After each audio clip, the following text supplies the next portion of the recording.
9월 한 달 디모데 전서를 통해서 꼭 들어야 될 메시지, 렘넌트가 꼭 붙잡아야 될 약속, 또 부모된 자들이 가르쳐야 될 언약, 더 나아가서 우리 교사나 사역자들이 붙잡아야 될 메시지를 지금 9월 한 달은 증거하고 있습니다. 지난 한 주간도 에베소로 파송을 받은 디모데라는 말씀을 한 주간 제가 쭉 묵상하면서 한 세 가지가 이렇게 쭉 발견이 됐는데, 복음이 들어가기 전에 에베소의 상태가 저의 상태구나. 다시 말하면 육신적으로는 건강하고 풍족한 모습같이 보이지만 그 영적인 상태는 황폐해서 하나님을 떠난 채 우상 숭배할 수밖에 없는 나의 상태. 그런데 그곳에 전도자를 보내서 예수가 그리스도라고 하는 복음을 듣고 인생이 변화된 구원받은 자의 그 축복, 그리고 더 나아가서 문제 많고 또 여러 가지 어려운 상황에 처한 그 교회를 살리는 사역자로 쓰임받았던 그 에베소의 사역자 디모데를 생각하면서 그게 저의 일생이더라고요. 쭉 불신자 상태에서 하나님도 모르고 내가 죄인인지도 모르고 마귀와 운명에 묶인지도 모른 채 그냥 살아가던 아무 소망 없던 내 모습이나 에베소의 그 모습이나 똑같더라고요. 그러던 어느 날 인생의 전환점이 된 복음이란 무엇인가, 너는 예수가 누군지 아느냐 하는 질문에 제 인생에 답이 없음을 알았고, 나의 복음은 오직 그리스도 이외에는 다른 답이 없음을 알게 되었고요. 그리고 더 나아가서 귀한 교회를 섬기는 교역자의 길을 지금 20여 년 걸으면서 지금 내가 걷고 있는 이 모습이 에베소에 파송받은 디모데의 모습과 뭐가 다르겠어요? 차이가 없어요. 다시 한번 하나님의 말씀을 통해서 저의 모습을 보게 됐습니다. 여러분, 한 주간 동안 주신 강단의 말씀이 여러분에게 어떻게 개인에게 적용되고 또 내 인생을 걸어왔던 여정을 확인하면서 또 앞으로 어떻게 걸어가야 될지 방향을 찾으셨으면 참 좋겠습니다. 이번 한 달 동안 또 특히 오늘은 그 지도자에 대한 교훈의 메시지인데, 제가 교사로 사실은 헌신하게 된 게 교회 다닌 지 1년이 채 안 돼요. 이제 고등학교 2학년 때 친구의 전도로 교회를 처음 가게 됐어요. 그런데 채 1년이 안 돼가지고 다음에 제가 9월인가 아마 교회를 처음 나갔던 것 같아요. 그런데 한 3개월 만에 제가 학생의 신앙 부장이 됐어.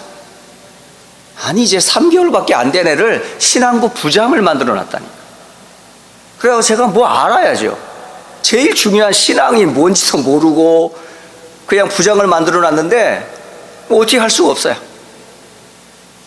또 하나, 그 다음에 교사를 임명하는데 제가 주일학교 교사가 됐어. 아니, 이제 1년도 채 신앙생활을 안 한 제가 초등학교 3학년 아이를 맡게 된 거예요. 그 중에 제일 예쁘고 가장 인원이 많아요. 그러니까 그 꼬마 아이들, 3학년 아이들, 이제 겨우 9살, 10살 된 그 아이들이 쫄막쫄막 눈을 깜빡깜빡 끊으면서 그 주일날이면요, 애들 아침 9시인데 달려 나오는데 그 많은 학년 중에 제일 많은 아이를 저한테 맡긴 거예요. 이제 감당할 수가 있어야죠. 그래서 제가 토요일만 되면 긴장이 돼요. 내일 주일날 우리 주일학교에서 10명이 되는 아이들을 어떻게 내가 말씀으로 지도할지. 그래서 제가 할 수 있는 게 요절 카드를 만들었어요. 이렇게 그 형광 색지를 요절을 매주마다 적어가지고 처음에는 그냥 종이로 나눠줬는데 나중에는 이 종이에다가 뭐 했어요? 이게 자꾸 구겨지고 없어지니까 이걸 어떻게 했어요? 코팅을 했어. 이 코팅을 해가지고 요절을 탁 써서 이게 주고, 그걸 또 이렇게 이쁘게 여기다가 또 이렇게 리본까지 달아가지고 그러니까 토요일만 되면 제가 가위질을 하고 온갖 공작 활동을 다 해요. 그런데 다른 반을 쭉 봤어요. 아무도 저와 같이 하는 선생님이 없어. 그러니까 우리 반 3학년 아이들은 우리 선생님이 제일 좋은 거야. 왜? 주일만 되면 한 장씩 주니까. 근데 다른 선생님은 안 주니까. 그러니까 선생님 다른 데 시기도 하지만 또 다른 반 아이들이 쟤들은 저거 봤는데 왜 선생님 우리 안 주냐면서 그렇게 해가지고요, 아이들이 계속 불었어요. 심지어는 주일학교 전도사님이 없었기 때문에 이게 돌아가면서 선생님들이 설교를 하게 됐어. 야, 한 주간 동안 설교 순서를 맡고 나서 제가 한 주간 동안 얼마나 떨었는지 몰라요. 그리고 한 20분, 30분 강단에서 아이들에게 뭔가를 외쳤는데 끝나고 나서 뭐 했는지도 모를 정도로 참 정신없이 섰다가 정신없이 내려왔던 기억이 나요. 그렇게 아이들을 가르쳤어요. 한 3년인가를. 그런데 제가 후에 그 3학년짜리 아이들이 신앙생활을 하고 있는가 뒤돌아보니까요, 한 명도 교회를 제대로 다니는 아이가 없어요.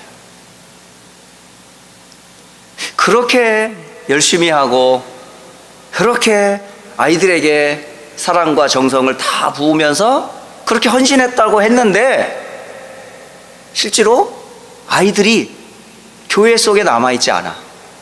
중학교 올라가면서 떠나고, 고등학교 올라가면서 교회를 떠나고, 대학교 올라가면서 아예 신앙을, 생활을 하지를 못해요.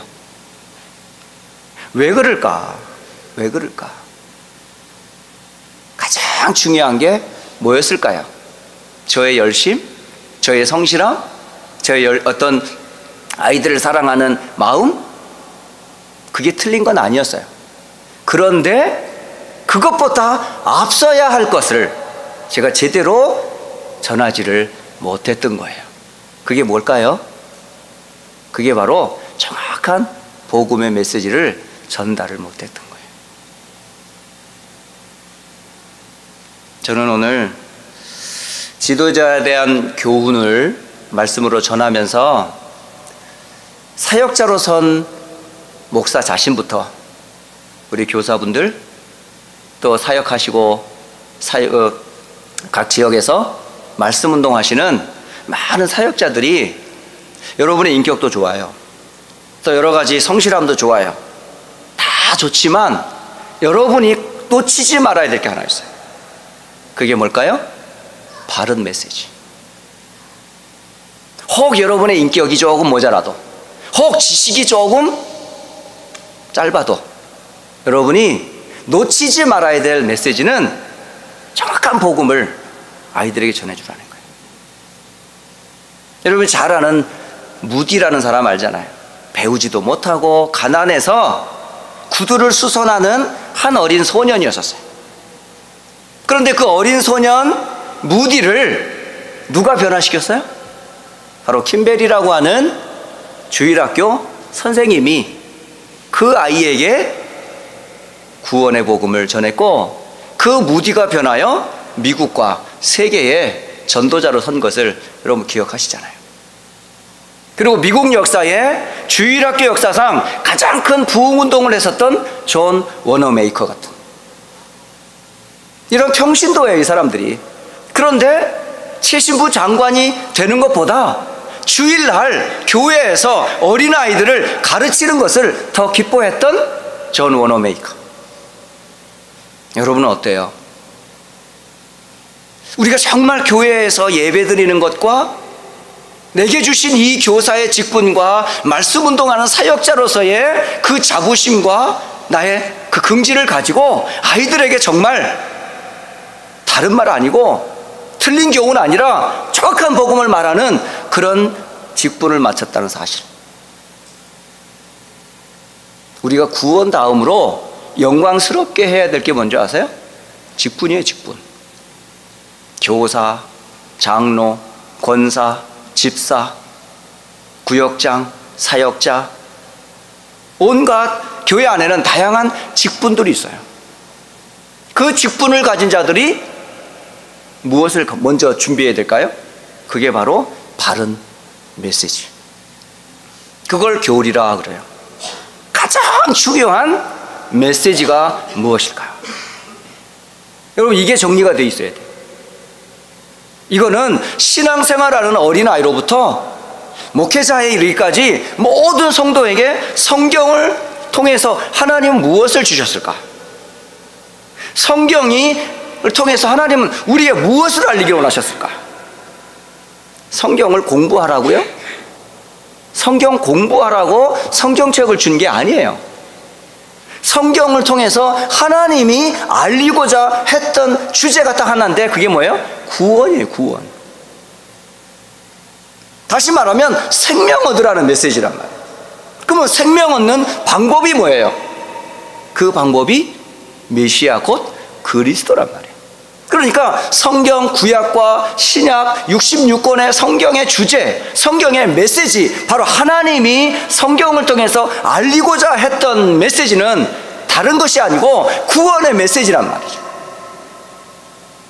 이 메시지를 통해서 우리가 구원받았고, 이 받은 메시지의 증인으로 우리 후대들과 현장에서 전도자로 서도록. 그러니까 먼저 우리가 정리해야 될 게 뭐죠? 바른 복음 메시지. 그래서 이 언약을 먼저 누가 붙잡았어요? 바울이 붙잡았잖아요. 바울이 이전에는 비방자요, 폭행자요, 핍박자이었었는데, 알지 못했을 때는 다른 말씀, 다른 교훈을 가지고 사람을 죽이고 핍박했었던 적이 있었어요. 그때는 뭐죠? 알지 못했을 때는 허물치 안 한다 그러셨어요. 그런데 사도 바울이 복음이라는 걸 알고 나서 바울의 평생 그의 메시지였고 그의 증거였고 그것 때문에 살았는데, 그 내용이 뭐였어요? 다른 게 아니었어요. 그리스도라는 복음이었어요.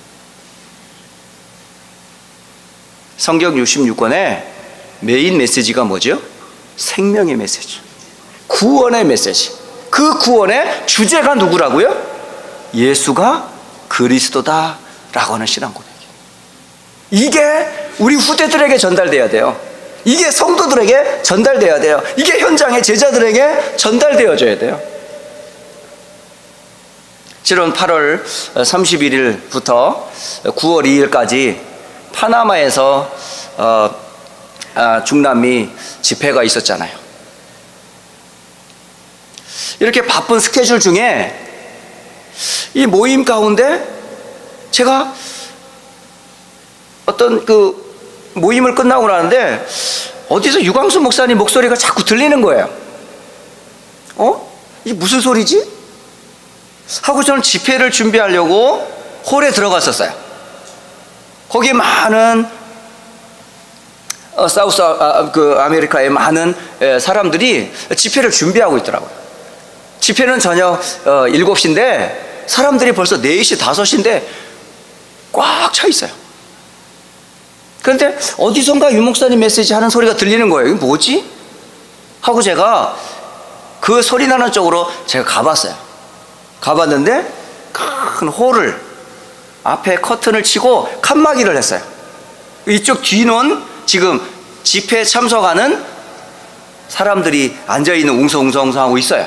그런데 이 칸막이 앞쪽에 칠판을 놓고 류 목사님이 메시지를 하고 있는 거예요. 스페니쉬로 통역을 하고 있었고, 그런데 그 앞에 앉아있는 사람이 어떤 사람이냐? 바로 신학생들이었었어요. 그리고 목회자들이었었어요. 그리고 많은 선교사님들과 중요한 분들이 거기에 딱 앉아있는 거예요. 그러면서 교회의 문제는 바로 목사 잘못이다. 세상의 문제가 오는 건 바로 지도자의 문제라면서. 그러면서 메시지를 주시더라고요. 신학생들이 착각하는 것, 목회자들이 착각하는 것, 성경을 공부하는 거라고 생각합니다. 많이 헬라어, 히브리어, 막 성경을 많이 아는 것이 결국은 목회자의 사명인 것처럼 알고 있는데 그게 아니라고. 하나님은 성경을 통해서 우리를 구원해 주시겠다고 하는 메시지인데 이거를 놓치고 성경 공부하고 있는 거예요. 헬라어든 히브리어든 원문을 분석해가지고 막 한 사람 치고 제대로 된 사람이 없다는 거죠. 한참 전도운동을 할 때 제가 아는 어떤 홍 목사님이라는 분이 계셔요. 이분이 헬라 전문가예요. 이분이 구약이든 신약이든 이 성경의 원어를 가지고 막 연구를 하시는 거야.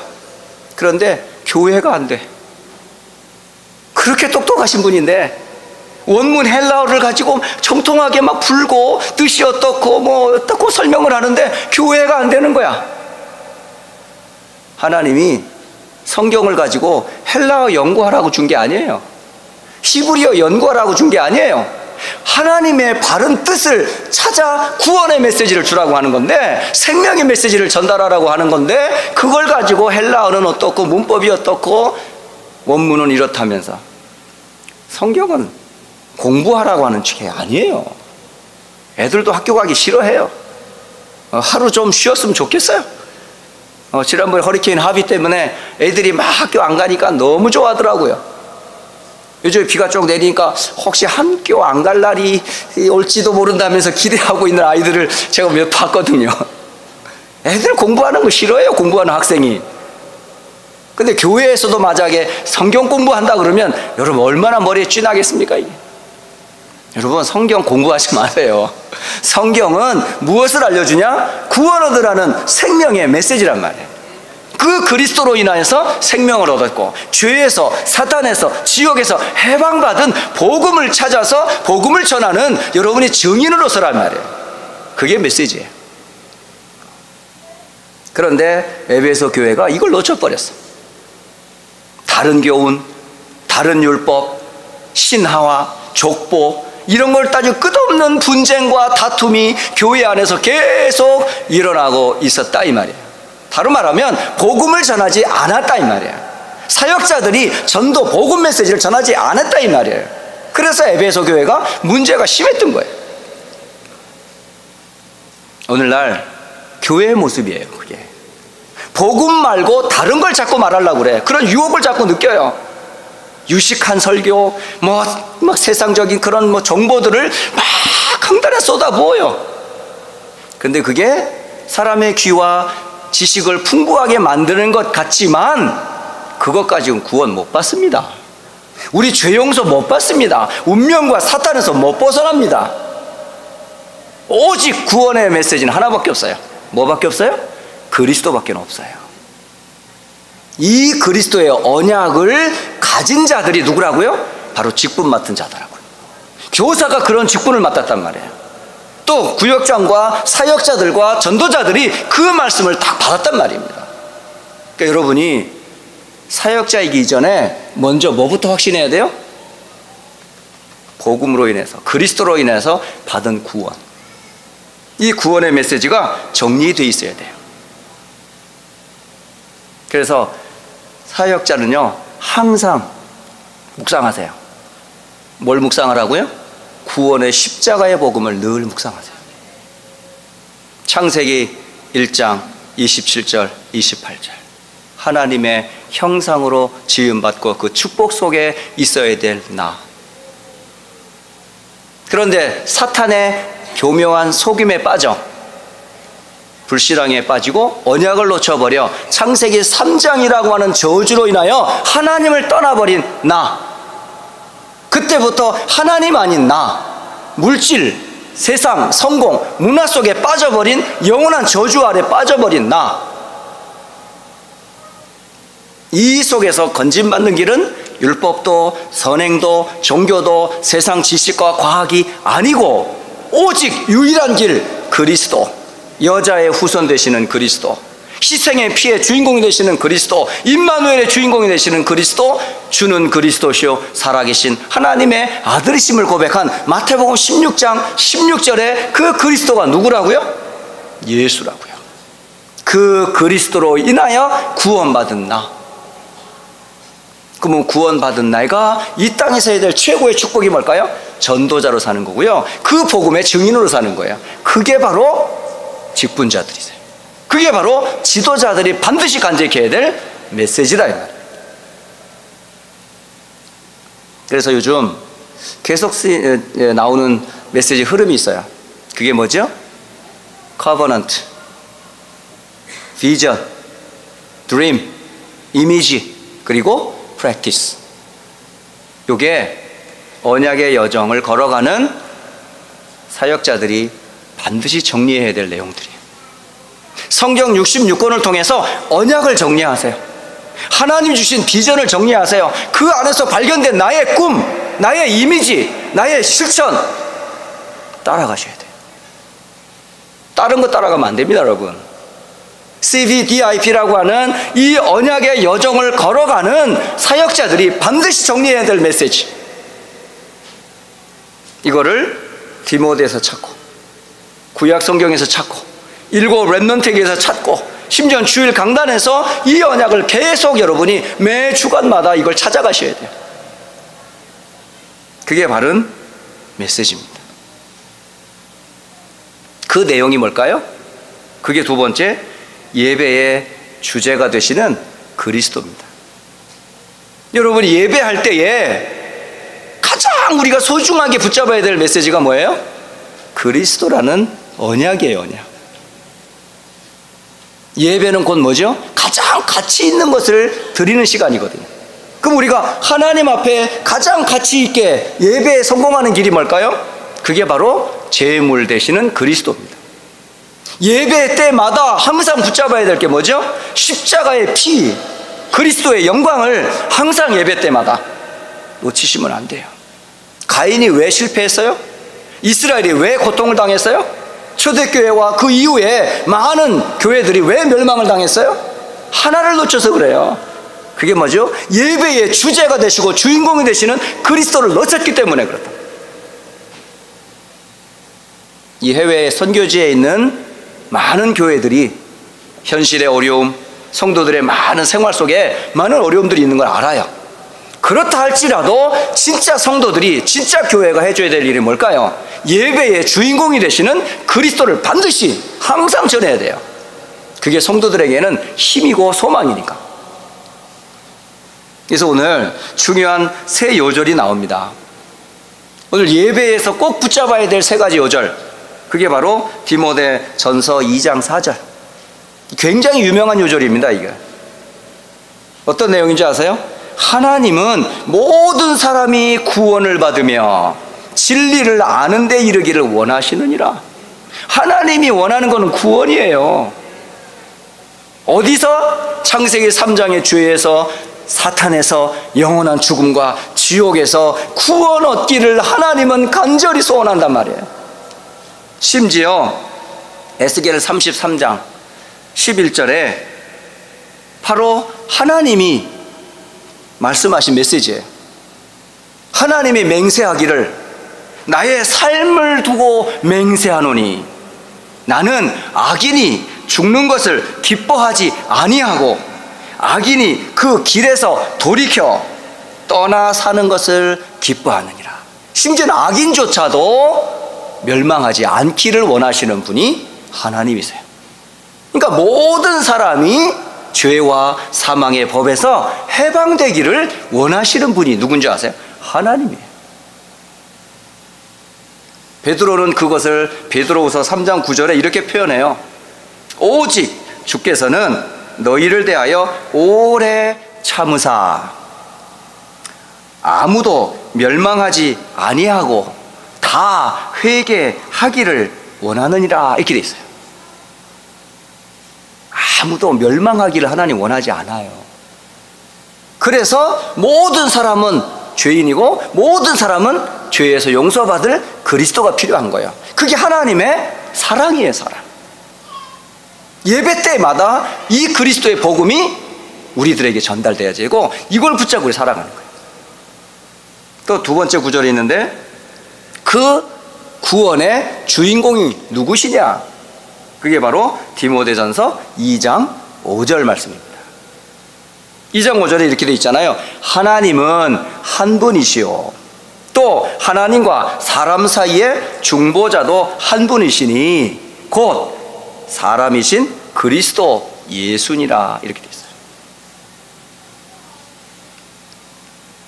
바울은 로마서 3장 29절 그리고 30절에 하나님은 다만 유대인의 하나님이시냐? 또한 이방인의 하나님은 아니시냐? 진실로 이방인의 하나님도 되시느니라.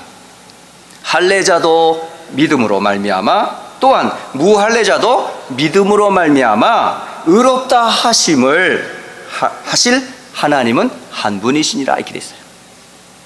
그러니까 할례자도 무할례자도 유대인도 이방인도 한 하나님이 구원하기를 원하시는데 그 구원의 중보자가 누구냐라고 설명하는 거예요. 그 중보자를 히브리서 7장 25절에 그러므로 자기를 힘입어, 여기 자기가 바로 누굴까요? 중보자 되시는 그리스도 예수를 힘입어 하나님께 나아가는 자는 온전히 구원을 하신다. 이렇게 돼 있어요. 그러니까 우리가 하나님을 만나는 길, 죄에서 용서받는 길, 영원한 저주에서 해방받는 유일한 길, 중보자는 한 분밖에 없어요. 한 분 하나님이 한 중보자 예수 그리스도를 통해 우리를 뭐 하시겠다? 구원해 주시겠다 하는 게 우리에게 주신 메시지입니다. 그리고 디모데전서 2장 6절 그가 모든 사람을 위하여 라고 되어 있습니다. 자기를 대속물로 주셨으니 기약이 이르러 주신 증거니라. 그러니까 결국은 하나님이 그리스도를 보내서 모든 사람이 구원 얻기를 원하셔서 증거를 주셨는데 그 증거의 내용이 뭐냐? 그게 대속물, 곧 십자가란 말이야. 십자가의 도를 통해 우리를 뭐한다? 구원해 주시겠다라는 메시지예요. 그러니까 예배 때마다 항상 뭐가 증거되어야 돼요? 예수가 그리스도이심을, 십자가의 죽으심과 사망 권세를 깨뜨리고 부활하신 이 언약이 항상 전달되기를 원하신다. 그게 바로 에베소로 파송을 받은 디모데가 전달해야 될 메시지였단 말이에요. 오늘 저를 포함해서 많은 교사들, 사역자들이 현장과 교사, 렘넌트들에게 무엇을 전달하라고요? 이걸 전달하라고. 그 일을 맡은 사람을 보고 뭐라고 그래요? 감독이라고 그러고 지도자 내지는 집사라 그러는 거예요. 때로는 교회 안에 각종 직분자들이 그래요. 제가 직분을 다 맡고 이제 뭐 1년도 안 된 제가 교사를 뭐 알아야죠. 그래가지고 교사란 무엇인가를 기독교 서점에 가서 찾아봤어요. 가가지고요 여러 권의 책을 사다가 교사가 뭐 하는 건지 찾아본 거야. 그리고 부교육자 생활을 쭉 하면서 정말 부교육자가 해야 될 길이 뭘까? 그래서 일반 세적 중에 2인자들, 그러니까 물론 탑 CEO들이 있지만 그 2인자들이 숨어서 했던 사람들의 모습이 뭘까 이거죠. 또 책을 쭉 찾아서 또 막 읽어봤어요. 그리고 언제부턴가 제 마음에 교회가 무엇이고 교회를 목회하는 목회자가 무엇인가를 알고 싶더라고요. 이 하나님 주신 마음인 것 같아요. 이렇게 준비케 하신 것 같더라고요. 그래서 이 사실 휴스턴에 그 한국 서점 중에 기독교 서점이 딱 하나가 있었어요. 근데 그게 문을 닫았어요. 그런데 문 닫는 이제 때에 책을 막 싸게 파는 거야. 그래서 제가 너무 안타까워가지고 계속 있으면 제가 필요할 때마다 책을 사서 볼 텐데 이제 이 기독교 서점이 문을 닫는다는 거예요. 그래서 제가 문 닫기 전에 저 그런 거 잘하거든요. 그러니까 뭐 비디오 이렇게 뭐 문 닫습니다. 그러면 가가지고 명화들 막 뽑아내서 갖고 뭐 와이프한테 괜히 욕 먹고 그런 거 왜 사가냐고 막 그러는데, 마찬가지로 책이 그렇게 막 이렇게 이제 서점이 문을 닫으니까 아무래도 오리지널 프라이스보다는 확실히 다운해가지고 세일을 할 거 아니에요. 그러면 이제 거기에는 많은 사람들이 모르는 저만의 비법이 있어요. 그 싸게 나온 아주 유명한 책들이 있거든요.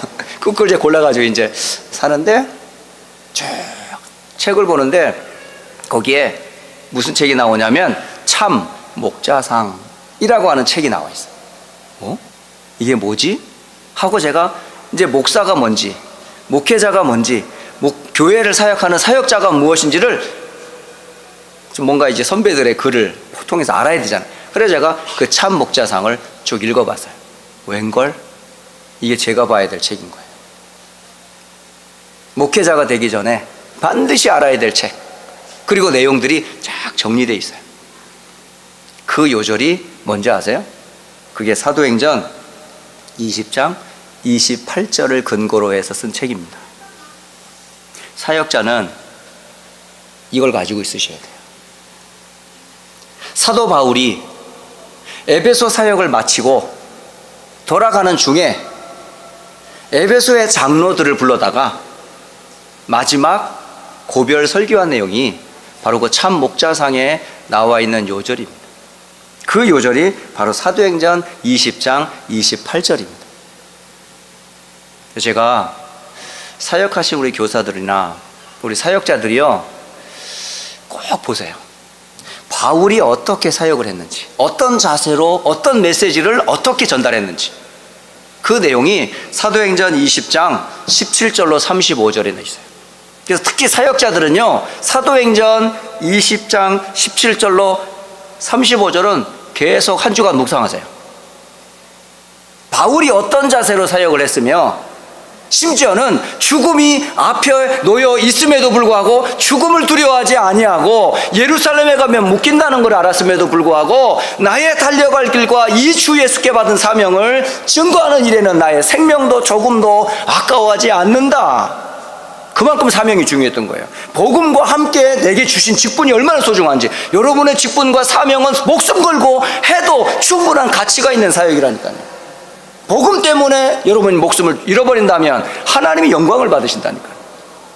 그런 자세로 교사 사역을 하세요. 그런 각오로 사역자 생활을 하세요. 내가 이 복음 전하는 일에는 내 생명도 아까워하지 않는다. 여러 이제 내가 떠나면 관계와 이리들이 들어와 교회를 막 침탈할 텐데 그때 이들을 어떻게 할 거냐. 그러면서 주신 요절이 사도행전 20장 28절. 여러분은 이렇게 돼 있어요. 여러분은 여기 감독자들, 또 장로들, 사역자들, 여러분은 이렇게 돼 있어요. 자기를 위하여 또는 온 양떼를 위하여 삼가라. 성령이 그들 가운데 여러분을 감독자로 삼고 하나님이 자기 피로 사신 교회를 보살피게 하셨느니라. 그리스도의 피로 값주어 산 교회, 곧 성도들, 렘넌트들, 그 일을 위하여 성령께서 우리를 감독자로, 집사로, 교사로 직분을 맡겼다는 거예요. 그 직분자들이 꼭 해야 될 두 가지가 있는데, 첫째는 자신을 살펴라, 그렇게 되어 있어요. 여러분, 사역보다 더 우선순위해야 되는 게 뭔지 아세요? 여러분 자신이 먼저 구원의 은혜 속으로 깊이 들어가는 거예요. 내가 어떤 사람이었고 나는 그리스도가 왜 필요하며 그리스도 안에 있는 의 은혜를 늘 사역자 자신이 먼저 살펴야 돼요. 여러분이 정말 가슴에 구원이라고 하는 행복, 하나님 자녀라는 기쁨, 내가 하나님의 은혜를 받은 자라는 사실을 여러분은 먼저 이걸 누리셔야 돼요. 아, 내가 멸망받을 내가, 죄인된 내가 하나님의 은혜로 구원받았구나. 나는 구원의 은혜가 사역자 자신들에게 먼저 있어야 한다는 사실, 그리고 나서 돌봐야 될 양떼들. 여러분, 맡겨진 우리 렘넌트들과 양떼들을 위해서 얼만큼 여러분이 기도하며 그들을 품고 그들을 돌보고 있는지. 양떼들에게 가장 필요한 게 뭘까요? 풀이에요, 풀. 가장 중요한 게 메시지란 말이에요. 바른 복음을 양떼들에게 때를 따라 돕는 은혜의 복음을 계속 전하는 거란 말이에요. 그래서 교회 안에서만 말씀 운동할 게 아니라 사실은요, 현장 속에 6일 동안에 아이들이 지금 어떻게 생활하고 있는지 사실은 말씀으로 돌봐줄 시간이 꼭 필요해요. 저는 그래서 우리 교사들이라면 적어도 주일학교 사역만으로 국한시키지 말고 우리 렘넌트들과 함께하는 다락방을 좀 해라. 또 사역자들은 성도들을 좀 돌보는 그런 다락방을 좀 해라. 말씀 운동을 좀 해라. 그게 참된 목자상에서 나와요. 제가 그거를 2번, 3번 읽었거든요. 제가 이렇게 쭉 읽을 때마다 너무 은혜가 돼요. 그리고 사명이 다시 회복이 돼요. 그리고 내가 무엇을 해야 될지 알게 됐어요. 그래서 그 목사님 그러시더라고요. 많은 청중들이 수십 년 목사님이 설교를 했어요. 그런데 그 수십 년 동안 설교를 들은 성도들 가운데 바른 복음을 나의 것으로 갖고 있는 성도는 20%도 안 된다는 거예요. 앉아서는 막 아멘 하는 것 같은데 개인적으로 물어보면 메시지가 하나도 정리가 안 돼 있는 거죠. 다시 말하면 개인화가 안 된 거예요. 제자화가 안 된 거예요. 그냥 앉아 있는 거였어요. 그래서 그분이 원하는 게 뭐냐면 1:1 양육을 해줘라 이렇게 됐어요. 집집마다 찾아가서 그 가정에서 말씀 운동을 해줘라 이렇게 돼 있어요. 여러분, 교사들이, 사역자들이 그 역할을 해주셔야 되는 거예요. 강단에서 선포된 이 메시지가 성도들에게 다 100% 다 흡수되는 줄 아세요? 천천만만의 말씀. 그래서 강단에 흐르는 메시지들을 사역자들이, 렘넌트들과 교사들이 현장에서 말씀으로 확인해 줘야 된다. 그거를 돌보는 일이 바로 감독자였고 직분자들이 그런 일을 했다는 거죠. 드릴 말씀은 참 많아요. 제가 정리는 참 잘해요. 근데 설명을 다 못해요.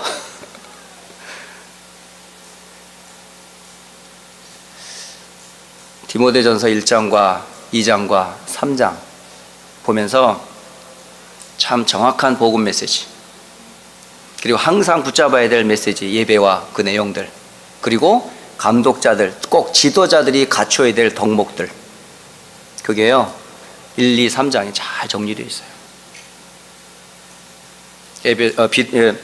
에베소 교회에 사역자로 세움받은 디모데가 어떤 은혜와 내용을 간직했는지 다시 한번 말씀을 전달하면서 한 주 동안에 모든 성도들과 특히 사역자들은